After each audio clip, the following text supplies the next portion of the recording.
Ambassadors to the UN recently decided to try to embarrass the United States by putting President Donald Trump's decision to move the US Embassy to Jerusalem up for a vote.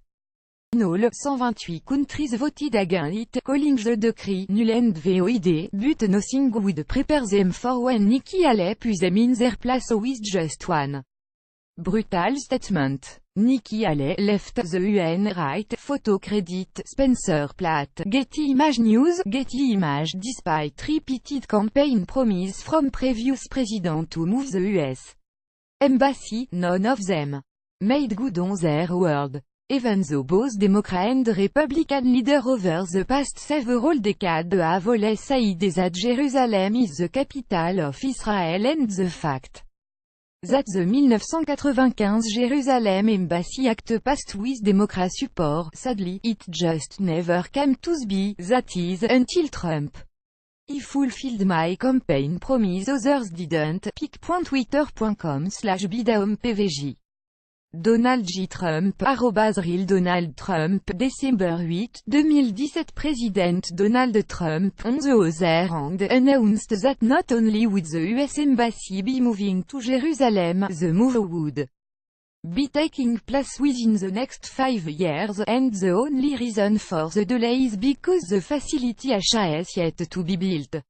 On December 6, President Trump issued the decree, which is called long overdue, according to BizPa Review. He have determined that it is time to officially recognize Jerusalem as the capital of Israel, Trump said.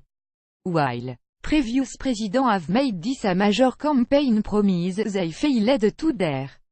Tuesday, I am doing, of course, because Trump was the one to actually do it, though the same people who once expressed support for the move are now criticizing it.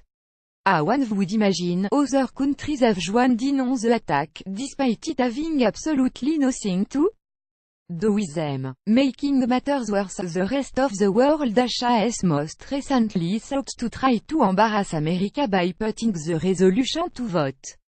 In the end, the Gateway Pundit reports that 128 countries voted in hopes that the US would strongly reconsider its move and eventually declared that Trump's decree was rendered null and void.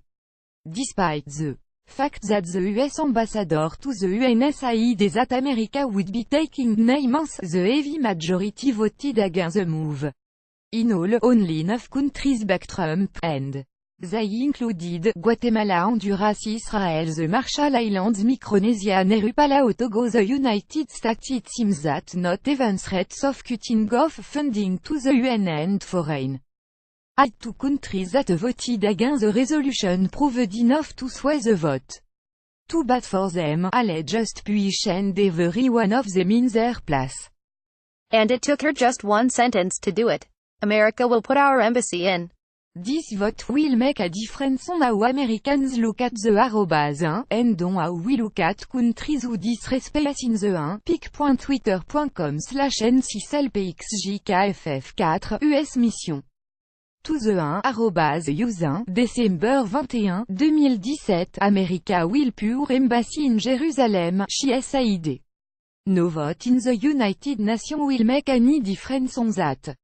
But this vote will make a difference on how Americans look at the 1, and on how we look at countries who disrespect in the 1, in a day and age where threats to the free world continue to pose a serious risk. America is being forced to waste its time lecturing the world about arrogance and hypocrisy.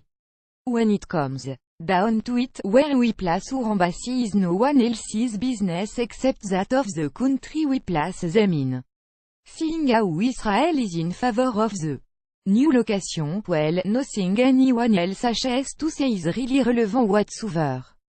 Maybe if the other countries focused on more important things, like radical Islamic terror flowing out of the Middle East and the obnoxious dictator of North Korea, we could move on to better things.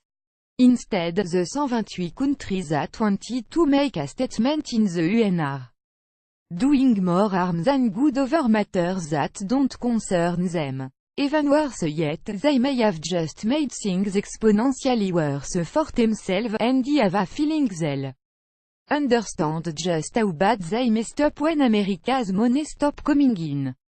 For the American taxpayers who foot the bill, though, we have just 2 words: good riddance. Share the story and leave a comment by clicking one of the buttons below. Follow us on Facebook at Mad World News. Donald Trump in North Korea.